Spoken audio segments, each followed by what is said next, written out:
크리스찬이 되면은 가끔 이런 소리를 듣습니다. 믿는 사람들이 고작 그러냐 하는 것이죠. 그게 믿음이냐? 그게 믿음의 태도냐? 이런 어떻게 보면 비난조 내지는 조롱조의 얘기를 듣게 됩니다. 왜 그런 얘기를 할까요?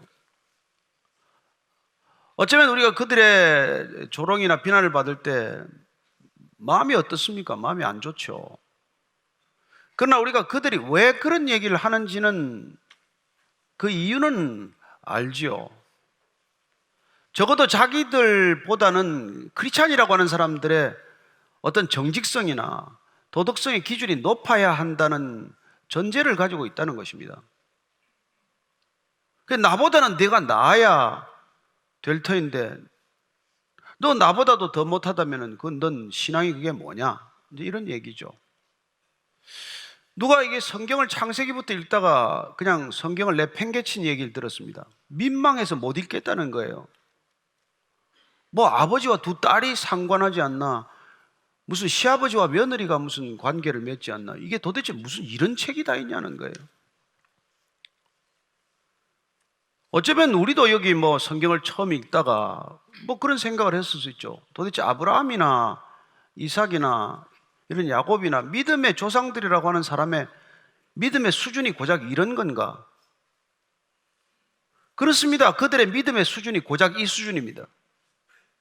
그래서 희망인 거죠. 그래서 우리도 해볼만 하죠. 어떤 의미에서 성경은 인간의 실패에 관한 기록 아닙니까? 어느 누구든 실패하지 않은 사람은 없습니다. 하나님께서는 그 실패를 어떻게 만회시키느냐, 어떻게 그 실패 가운데서 그 좌절과 낙심 가운데서 다시 이렇게 세우느냐, 그런 면에서 우리에게는 반면교사이기도 하고 위대한 실패학 교과서이기도 하죠. 이 책을 통해서 우리는 그들의 삶의 실패를 통해서 우리 신앙의 삶 가운데서도 우리가 낙심하고 실패할 수밖에 없는 어떤 상황에서도 우리가 좌절하고 포기하지 않고 끝까지 믿음의 길을 완주할 수 있는 이유가 되는 것이죠. 오늘 우리가 이 야곱 얘기, 또 야곱의 아버지 이삭과 리브가의 이런 얘기를 읽어가면서 저는 여러분들이 믿음의 집안에서 일어나는 어떤 피치 못할 일들을 한번 함께 깨닫게 되기를 바랍니다. 1절, 2절 한번 다시 읽을까요? 시작. 이삭이 나이가 많아 눈이 어두워 잘 보지 못하더니 맏아들 에서를 불러 이르되 내 아들아 하매 그가 이르되 내가 여기 있나이다 하니 이삭이 이르되 내가 이제 늙어 어느 날 죽을는지 알지 못하니. 이삭이 나이가 많아져서 눈이 어두워졌습니다. 성경에서 눈이 어두워졌다는 것은 시력이 약화되었다는 그런 뜻보다도 사실은 어떤 영적인 분별력이나 판단력이 무뎌졌다는 그런 얘기를 담고 있습니다. 사무엘상을 보면은 엘리 제사장 얘기가 나오죠. 그도 나이가 많아져서 눈이 어두워졌습니다. 살이 찌고 그냥 디룩디룩해진 거죠. 그리고 그는 분별력을 잃은 탓인지 정말 한나가 와서 통곡하면서 기도하는데 그 한나를 보고 야, 술 좀 제발 그만 마셔라 이런 얘기를 합니다. 그리고 그 두 아들은 성전에서조차 이렇게 문란해졌습니다. 홈니와 비나스는 성도들이 가지고 온 재물을 자기 것처럼 여깁니다. 그러더니 끝내 블레셋하고 전쟁할 때 법궤를 가지고 나가더니 빼앗겼어요. 그 소식을 듣고 제사장 엘리가 놀란 나머지 의자에서 넘어져가지고 목이 부러져 죽습니다. 그렇습니다. 제사장이지만 눈이 어두워져 영적인 분별력이나 판단력이 무뎌져. 그리고 그 아이들을 믿음의 길로 인도하지 못하고 점점 더 빗나가게 만들더니 본인은 그런 비참한 죽음을 맞았다, 그런 얘기죠. 저는 우리가 나이 든다고 믿음이 점점 자동적으로 더 좋아지지 않는다는 것 기억하시기 바랍니다. 오늘 이삭 집안의 얘기는 이삭이 나이 들면서 영적인 판단력이나 분별력이 흐려졌다는 거예요. 그 이유가 아들 에서를 굳이 믿음의 장자로 세우겠다는 그런 생각을 갖게 된 것입니다. 그 생각은 자기 생각입니까? 하나님 생각입니까? 하나님은 리브가를 통해서 에서가 아니라 야곱을 세우겠다고 말씀해 주시지 않았습니까? 우리가 창세기 25장 앞에 우리가 다 본 말씀이지만 한 번 더 회고해 보실까요? 25장 23절입니다. 시작. 여호와께서 그에게 이르시되 두 국민이 내 태중에 있구나. 두 민족이 내 복중에서부터 나누이리라. 이 족속이 저 족속보다 강하겠고 큰 자가 어린 자를 섬기리라 하셨더라. 그렇습니다. 태중에 두 아이가 싸우는 것을 알고 리브가가 기도를 했더니 하나님께서 이런 답을 주셨어요. 혼자만 이 비밀을 가지고 있었겠습니까? 어떻게 남편 이삭에게 이 얘기를 안 했겠어요? 하나님께서 큰 자가 작은 자를 섬긴답니다. 첫째가 둘째를 섬긴다고 그렇게 얘기를 들었습니다. 그러나 이런 얘기를 들었음에도 불구하고 애들이 정작 크면서 보십시오. 계속해서 야곱은 어머니한테 사랑을 받지만 아버지 주목을 못 받습니다. 아버지 이삭은 계속해서 에서를 좋아해요. 이유가 뭘까요? 그 뒤에 27절, 28절입니다. 시작. 그 아이들이 장성함에 에서는 익숙한 사냥꾼이었으므로 들사람이 되고 야곱은 조용한 사람이었으므로 장막에 거주하니 이삭은 에서가 사냥한 고기를 좋아함으로 그를 사랑하고 리브가는 야곱을 사랑하였더라. 보니까 에서는 사냥꾼으로 자랐어요. 자, 사냥도 잘하고 그리고 씩씩하고 대장부 같고 싸움도 잘하고 여자도 따르고 뭐 어때요? 그러니 그 집의 장자로서 그 몫을 충분히 할 만하다고 생각했지만 야곱은 보니까 엄마 치마폭에 쌓여서 밖에 나갈 줄도 모르고 뭐 딸처럼 엄마랑 소곤소곤 대고 이거 볼 때마다 자꾸 밉상인 거죠. 그래서 이 집안에 어이없게도 아버지는 이삭은 에서와 이렇게 사랑하는 관계가 되고 어머니 리브가는 야곱을 지나치게 편애를 하게 되었다는 그 얘기죠. 아버지는 큰아들을 편애하고 어머니는 둘째 아들을 편애함으로써 어떻게 보면 비극의 씨앗이 배태가 된 것이죠. 편애라고 하는 것은 늘 불안한 상황을 내포하고 있는 것이죠. 언제 그 문제가 불거지느냐, 언제 그 문제가 터지느냐 뿐이지 누구를 특별히 사랑하고 누구를 별나게 유별나게 좋아하면 왜 어떻게 문제가 없겠어요?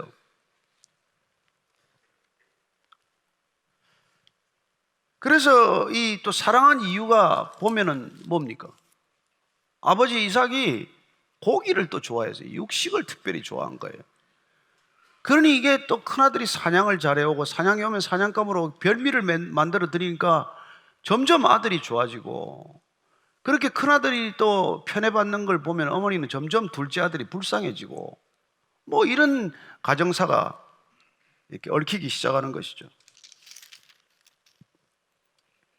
그래서 지금 오늘 이 이삭이 이 에서를 공식적으로 지금 유산을 물려주기로 결심을 한 거죠. 장자에게다가 그 권한을 인정하는 어떤 세리머니를 하기로 결심을 한 거예요. 근데 그 당시에 풍속을 보면은 장자권을 상속할 때는 온 집안의 잔치였어요.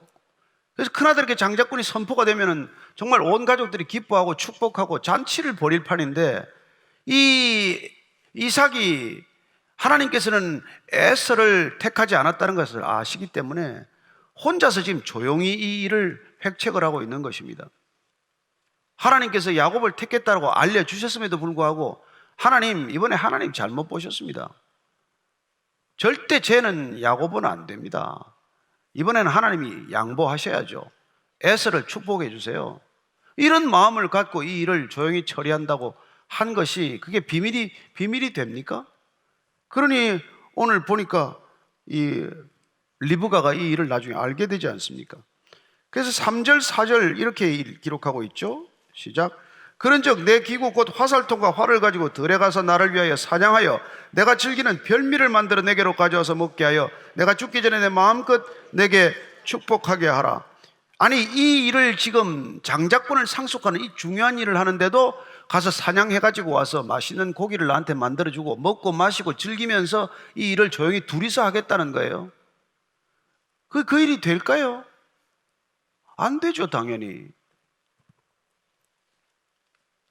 근데 지금 이 아버지의 이 나이 들면서 점점 더 고기를 좋아하게 됐는지 어땠는지 모르지만 별미를 잡아다가 날 해주면은 먹고 오늘 아버지가 아들을 축복을 하겠다는 거예요. 뭐 아들이 부모에게 효도하는 게 나쁩니까? 뭐 아버지가 아들을 축복하는 게 나쁩니까? 그게 아니라 이 중요한 믿음의 가문으로서 3대째 유업을 이어가야 될 집인데 그 집의 믿음의 개성, 믿음의 전성이라고 하는 중요한 목적을 이렇게 혼동스럽게 만들어 놓은 것이죠. 따라서 이삭도 아들 에서처럼 정말 이거는 해서 안 될 일을 지금 하고 있는 거예요. 에서의 문제는 뭐였습니까? 우리가 잘 아는 대로 팥죽 사건 아닙니까? 그래서 우리가 앞에 25장에 보면은 25장 32절에 34절까지 한 번 더 읽어드릴게요. 에서가 이르되 내가 죽게 되었으니 이 장자의 명분이 내게 무엇이 유익하리요? 야곱이 이르되 오늘 내게 맹세하라. 에서가 맹세하고 장자의 명분을 야곱에게 판지라. 야곱이 떡과 팥죽을 에서에게 주매 에서가 먹으며 마시고 일어나 갔으니 에서가 장자의 명분을 가볍게 여김이었더라. 장자의 명분을 가볍게 여겼다는 거예요. 믿음의 가문에서 믿음이 이어지는 믿음의 개성을 가볍게 여긴 거예요. 그렇습니다. 에서는 어떻게 보면 먹고 마시는 게 너무 중요했어요. 먹고 마시는데 탐닉했습니다. 쾌락에 빠진 것이죠. 그래서 믿음 이따위 거는 필요 없다고 내팽개친 것 아닙니까? 어쩌면 그러면 이삭이 그걸 알았으면 어떻게 하나님의 나라를 그 아들에게 유업으로 물려줄 생각을 합니까? 고기 좀 잘 준다고? 사냥 좀 잘한다고? 뭐 싸움 좀 잘한다고? 당연히 이삭으로서도 그런 것을 기준으로 이 믿음의 이 계보를 개성하는 걸 결정해서는 안 될 일인데 분별력이 허려졌다 이 말입니다. 아니 이삭이 원래 그렇습니까? 아니잖아요. 믿음이 남다른 사람입니다. 그렇죠. 그랄에서 브엘세바로 와서 제단을 쌓았던 사람이고 그랄에 아비멜렉과 비골이 와서 불가침 조약을 맺었던 사람이에요. 얼마나 그 믿음을 보고 놀랐으면 그런 소문이 났겠습니까? 따라서 아비멜렉과 비골이 다녀간 이후로 그 동네는 다 소문이 나지 않았겠어요? 이삭이란 그런 집안의 믿음이다.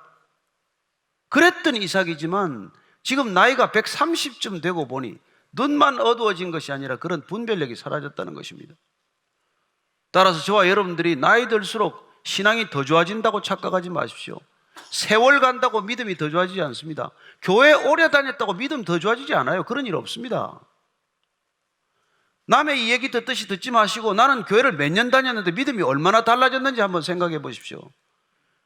교회가 오래되면 좋은 교회입니까? 여러분들 신앙생활 오래 하면 믿음이 점점 좋아집니까? 그런 일이 없다는 거예요.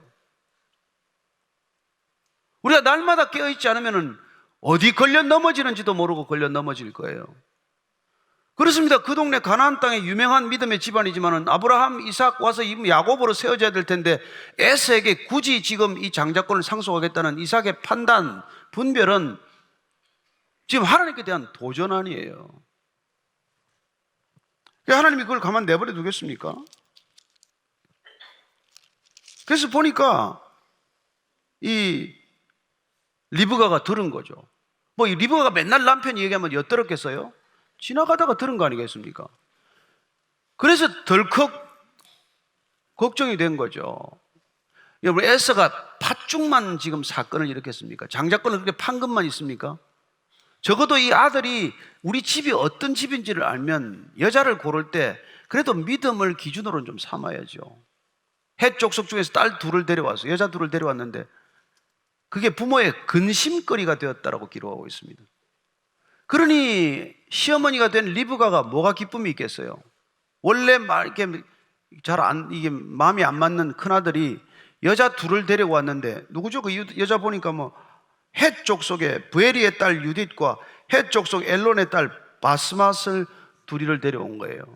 한 날 데려왔는지 시차를 두고 데려왔는지 모르겠습니다만 어찌됐건 이런 결혼 때문에 지금 집안에 근심거리가 생겼는데 아니 아버지 이삭이 아들을 나무라지는 못할 망정 그 아들 사냥 잘하고 고기 좀 잘해다 준다고 거기다가 지금 주겠다고 이런 일을 하니 리브가가 가만히 있을 수는 없죠. 본인은 하나님께서 야곱을 택하셨다는 걸 알기 때문에 어쩌면 야곱에게 더 사랑을 쏟아 부었을 겁니다.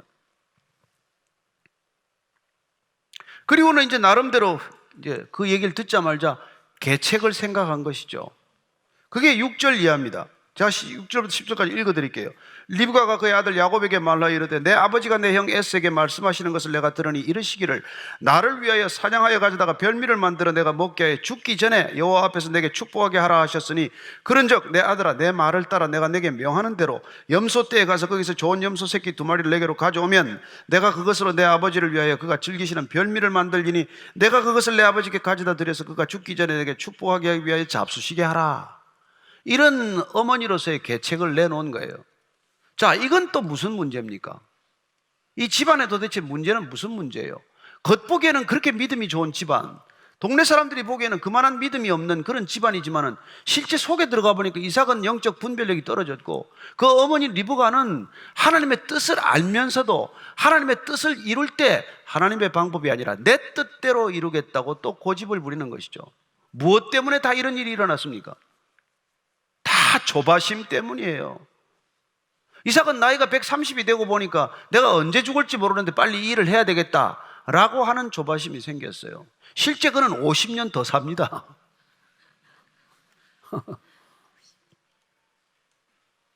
그리고 리브가는 하나님의 뜻을 분명히 알매도 불구하고 꼭 자기 방식대로 하나님의 뜻을 내 방식으로 이루겠다고 조바심을 내는 것이죠. 우리가 믿음의 여정, 믿음의 행진을 갈 때 조바심을 내서는 안 됩니다. 하나님을 믿는다는 것은 하나님의 넉넉함, 하나님의 시간적 여유가 우리 안에 고스란히 들어온다는 거예요. 따라서 우리가 하나님의 일을 내 방식대로 이루고자 하는 것도 절대로 하나님의 뜻을 이루는 방법이 아니라는 것입니다. 그렇게 하나님의 뜻이 이루어지는 것도 아니라는 거예요. 하나님께서는 어떤 목적을 가지고 계시면 그 목적을 이루시기 위하여 하나님의 시간, 하나님의 장소, 하나님의 길, 하나님의 방법이 다 있기 때문입니다. 그걸 우리가 잘 모르기 때문에 기도하는 것 아니에요. 그리고 기도하면 하나님께서 그 장소에, 그 시간에 우리를 점점 이끌어 가시는 것을 경험하게 되는 것이죠.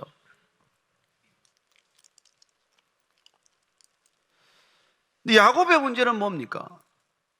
자, 믿음의 조상이지만은 믿음의 유업을 잇기 위하여 믿음을 기준으로 분별하지 않는 아버지, 그리고 믿음의 가문을 이어야 할 장자로서의 그런 의식이나 책임을 전혀 갖지 못한 첫째 아들, 그리고 하나님의 뜻을 알지만은 기어이 고집스럽게 내 방식대로 일을 한번 벌여보고자 하는 그런 어머니, 어머니가 부당한 방법을 취할 때 노라고 말할 수 없는 또 아들, 뭐 이런 것들이 지금 집안의 믿음의 집안의 모습 실상이죠.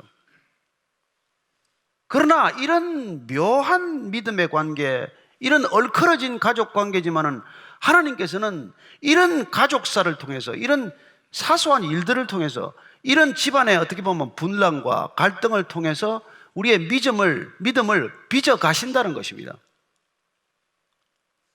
여러분, 하나님께서는 우리를 뿌집어내서 무슨 심산유곡에 갖다 놓고 영성훈련을 하지 않아요. 우리를 수양원에 갖다 놓고 영성을 훈련하는 게 아닙니다.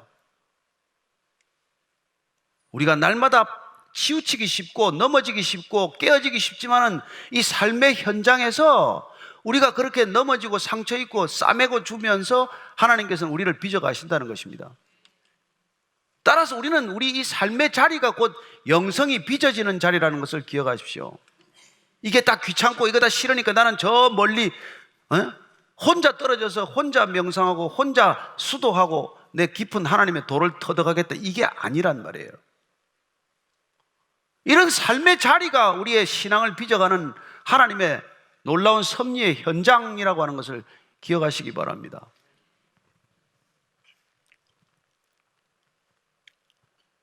이삭이 믿음의 아들 이대째라고 해서 어디 저 먼 데 갖다 두었습니까? 하나님께서 야곱을 택했다고 해서 야곱을 어디 수양원에 갖다 두었습니까? 그러지 않는단 말이에요. 하나님께서는 늘 삶의 자리에서 부딪히고 부대끼고 갈등을 빚고 다투고 싸우고 그러면서 우리의 신앙이 빚어져 간다는 것입니다. 그렇게 또 후회하고 또 회개하고 그리고 또 잘못을 빌고 그러면서 가는 거죠. 11절부터 14절까지 같이 읽겠습니다. 시작. 야곱이 그 어머니 리브가에게 이르되 내 형 에서는 털이 많은 사람이요 나는 매끈매끈한 사람인즉 아버지께서 나를 만지실진데 내가 아버지의 눈에 속이는 자로 보일지라 복은 고사하고 저주를 받을까 하나이다. 어머니가 그에게 이르되 내 아들아 너의 저주는 내게로 돌리리니 내 말만 따르고 가서 가져오라. 그가 가서 끌어다가 어머니에게로 가져왔더니 그의 어머니가 그의 아버지가 즐기는 별미를 만들었더라. 야곱은 일말의 두려움이 있죠. 아니 형하고 나하고 다른데 나갔다가 아버지가 눈치채면 어떡합니까? 그때 어머니가 걱정하지 말아라.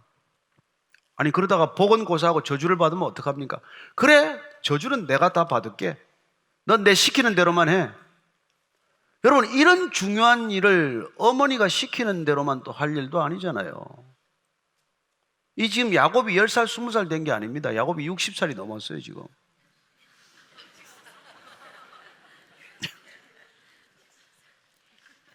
어쨌건 대단한 어머니, 대단한 집이죠. 자, 15절 이하를 계속 읽어보십시다. 시작. 리브가가 집안 자기에게 있는 그의 맏아들 에서의 좋은 의복을 가져다가 그의 작은 아들 야곱에게 입히고 또 염소 새끼의 가죽을 그의 손과 목에 매끈매끈한 곳에 입히고 자기가 만든 별미와 떡을 자기 아들 야곱의 손에 주니 야곱이 아버지에게 나가서 내 아버지여 하고 부르니 이르되 내가 여기 있노라. 내 아들아 내가 누구냐? 야곱이 아버지에게 대답하되 나는 아버지의 맏아들 에서로소이다. 아버지께서 내게 명하신 대로 내가 하였사오니 원하건대 일어나 앉아서 내가 사냥한 고기를 잡수시고 아버지 마음껏 내게 축복하소서. 에서는 털이 많고 야곱은 매끈매끈하니까 이거 아버지가 만지면 금방 알 텐데요. 어머니가 철저하게 분장을 시킵니다. 그래서 이 리브가가 이게 성경에 나오는 초대 분장사예요. 그래서 아주 그냥 손까지 그냥 염소 털로 덮어가지고 털복숭이로 만들어놨죠. 그러고는 이제 나아간 거예요. 그래서 아버지, 이제 귀도 어둡고 눈도 어두니까 누구냐? 내가 아버지의 맏아들 에서입니다. 그렇게 말하는 거예요. 야곱이 지금 나가서 아버지 앞에서 네, 맏아들 에서입니다. 내가 에서입니다 라고 말하는 순간 야곱은 어디 있습니까? 야곱은 어디로 갔습니까? 여러분 거짓말이란 이런 거예요. 거짓말이란 나를 잃어버리는 길입니다. 이 시대가 거짓말이 얼마나 무서운지를 다 잊혀버렸는데 거짓말이란 나를 잃어버리는 시간이 된다는 것입니다. 나를 잃어버리는 사건이 거짓말이에요. 내가 에서입니다. 야곱 어디 있니? 야곱 어디 있니? 죄를 짓고 나면 하나님께서 찾습니다. 야 아담아 내가 어디 있냐? 너 어디 있냐는 거예요. 우리가 거짓말을 아무렇지도 않게 하고 거짓말을 너무나 우습게 여기는데 거짓말하는 순간 내가 사라지는 이 손실, 이 어마어마한 손실을 우리가 모른다는 거예요. 왜 10계명의 9번째 계명이 거짓말하지 말라겠어요? 하나님이 거짓말을 싫어하는 이유가 뭐겠어요? 여러분 정말 진실 참된 것이란 그 자신을 지키는 갑옷과도 같은 거예요. 하나님께서 거짓말하지 말라. 왜냐하면 정직이 너를 지켜주는 갑옷이기 때문에 그걸 벗지 말아라 이런 얘기란 말이에요. 그래서 거짓말은 여러분 마귀나 사탄이 가장 가지고 놀기 쉬운 상대가 되는 것입니다. 무장해제했으니까.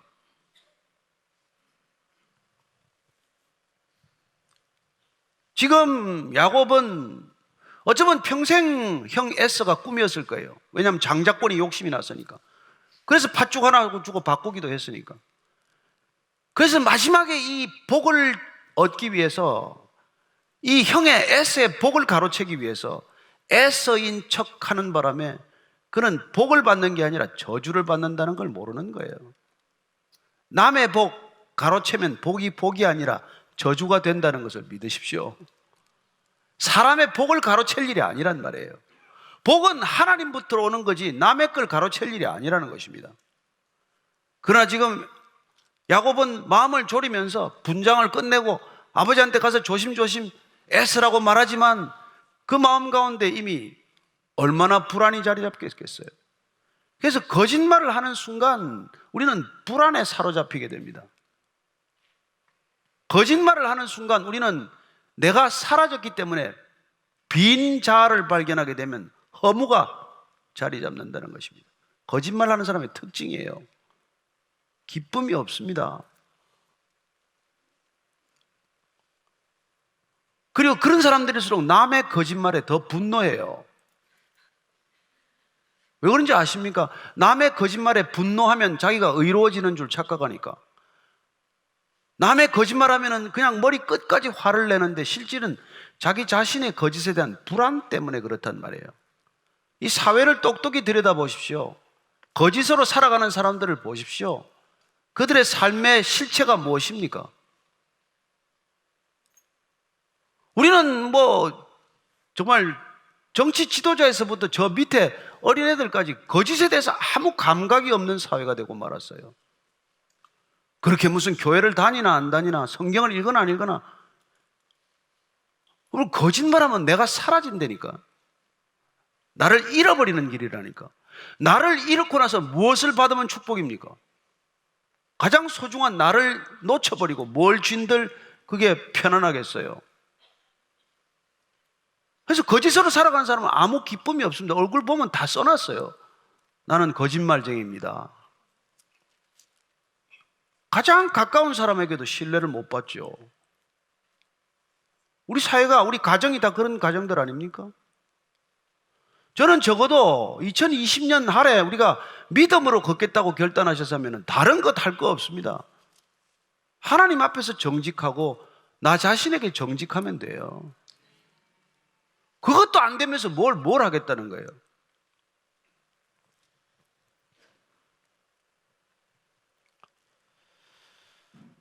아버지 내게 축복해달라고 지금 하고 있는 게 뭐예요? 복을 얻기 위해서 하고 있는 게 뭡니까? 복 못 받을 짓만 골라가면서 하면서 복을 달래. 그게 우리 인간이 살아가는 길이에요. 복 받을 행동을 안 하면서 복을 자꾸 달래. 자, 20절 이하를 읽습니다. 시작. 이삭이 그의 아들에게 이르되 내 아들아 내가 어떻게 이같이 속히 잡았느냐? 그가 이르되 아버지 하나님 여호와께서 나를 순조롭게 만나게 하셨음이니이다. 여러분 거짓말하다가 나중에는 어디까지 가냐면 하나님을 덜먹입니다. 그죠? 어떻게 너 이렇게 빨리 고기를 잡아왔냐? 고기를 해왔냐? 아버지의 하나님 여호와께서 나로 순조롭게 사냥감을 만나게 했습니다. 하나님의 이름을 빌어서 거짓말하기 시작하는 것이죠. 그래서 성경에 손을 얹고 위정하는 것이죠.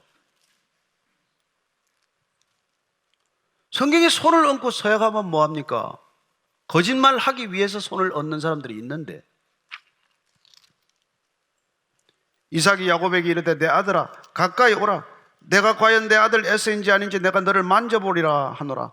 야곱이 그 아버지 이삭에게 가까이 가니 이삭이 만지며 이르되 음성은 야곱의 음성이나 손은 에서의 손이로다 하며 그의 손이 형 에서의 손과 같이 털이 있으므로 분별하지 못하고 축복하였더라. 이제 눈이 멀어가지고 촉감을 한번 얹어보겠다고 야 한번 만져보자.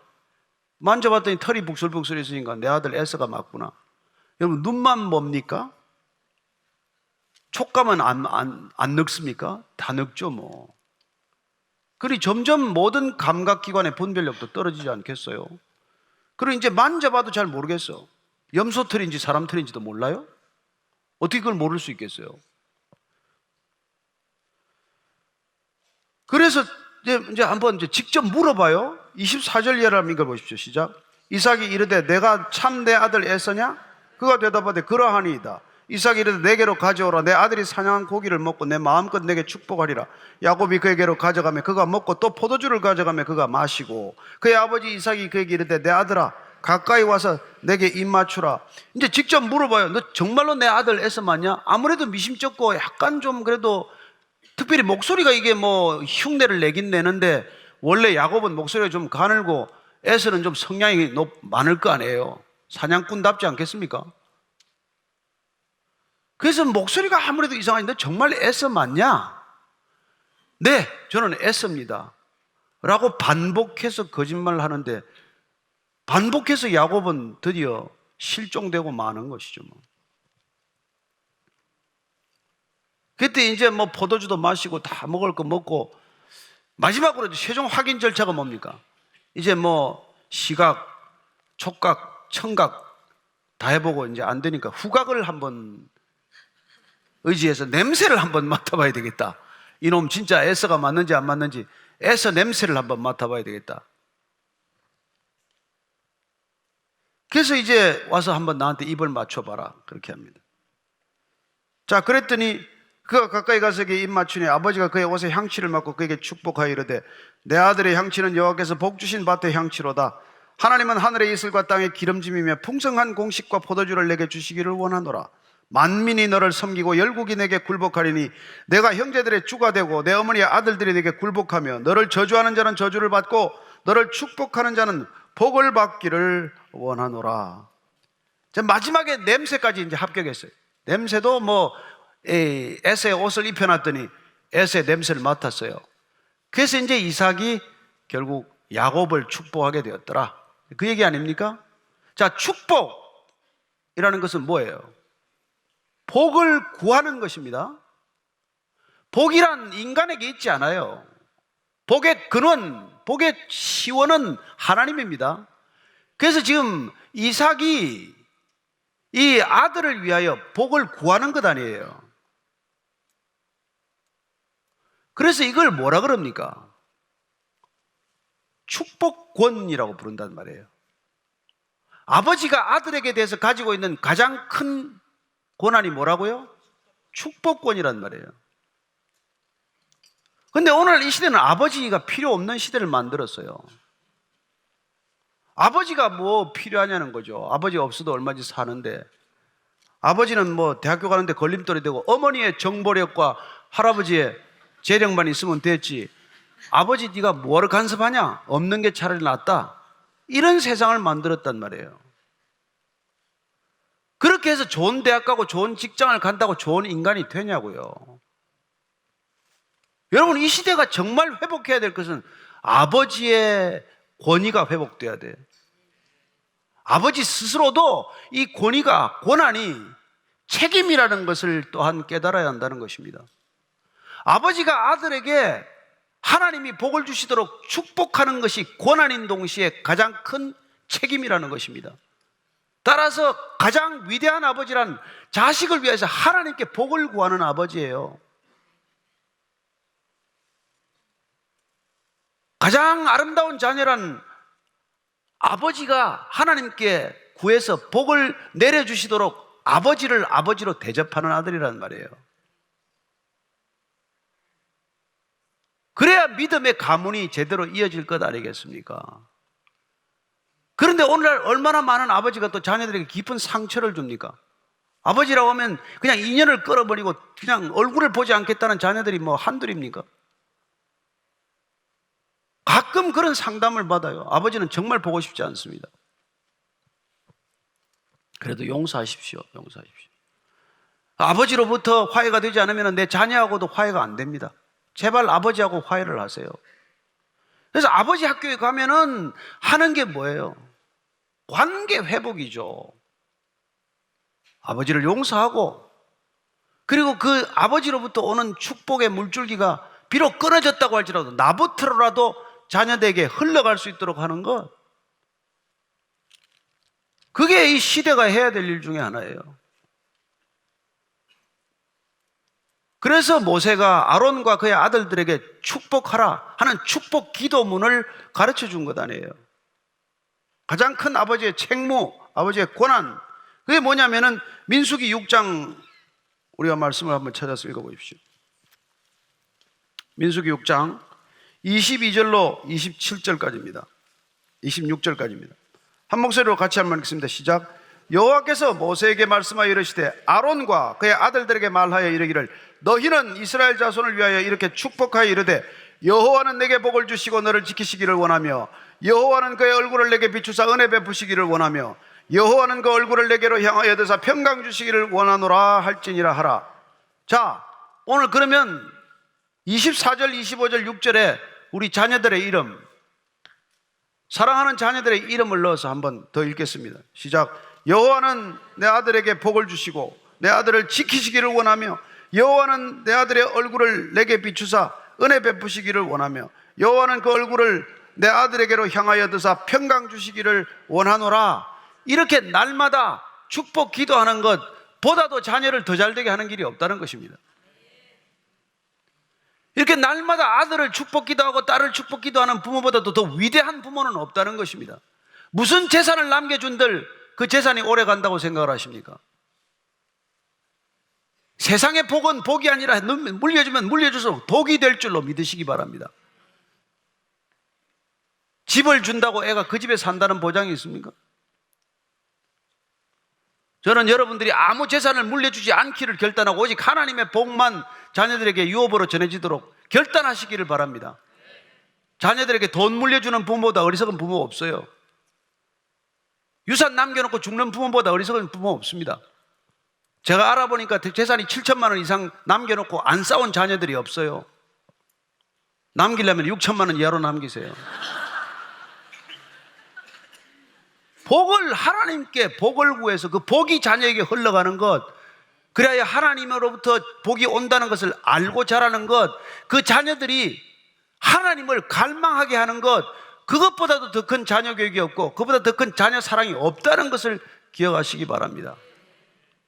그게 우리가 신앙의 길을 가는 이유예요.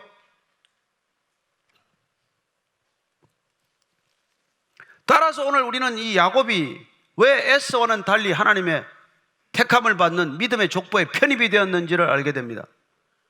지지리도 못난 아들이고 남들이 볼 때는, 세상이 볼 때는 어디 보면 무기력한 아들 같지만 딱 한 가지, 그가 하나님을 갈망하고 하나님의 복을 얻기 위하여 어떻게 하든지 그 장자권을 갖겠다고 애쓰는 모습, 장자권을 속여서라도 빼앗고 팥죽한 것과 바꿔서라도 바꾸려고 하는 그런 하나님의 복을 갈망하는 그 태도만으로도 믿음의 족보에 편입이 될 수 있다, 이 얘기예요.